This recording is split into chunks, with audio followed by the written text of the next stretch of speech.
St. Paul's Cathedral, exterior. Located on the highest spot of the city, it is the seat of London's bishop. A cathedral dedicated to St. Paul has stood on this site since the year 604. The current cathedral, the fourth to be on this site, was designed by the court architect Sir Christopher Wren and built between 1675 and 1710 after its predecessor was destroyed in the Great Fire of London.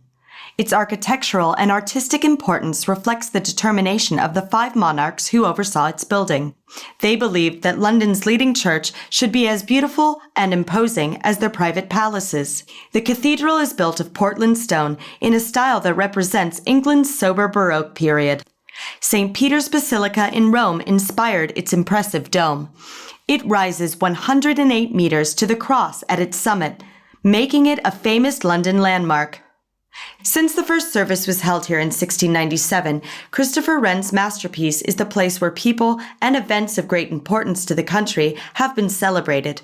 Important services have included the funerals of Lord Nelson, the Duke of Wellington, and Winston Churchill, the Jubilee celebrations for Queen Victoria, peace services marking the end of the First and Second World Wars, the launching of the Festival of Britain, the Remembrance and Commemoration Service for September 11, 2001, the 80th and 100th birthdays of Queen Elizabeth, the Queen Mother, the wedding of Charles, Prince of Wales, to Lady Diana, and the Thanksgiving services for both the Golden Jubilee and the 80th birthday of Queen Elizabeth II.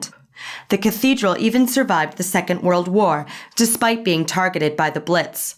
On the 19th of December 1940, while London was under a German air raid, Winston Churchill, the Prime Minister at the time, apparently called the town hall to insist that all firefighting resources be directed to St. Paul's. "The cathedral must be saved," he said. "Damage to it would sap the morale of the country."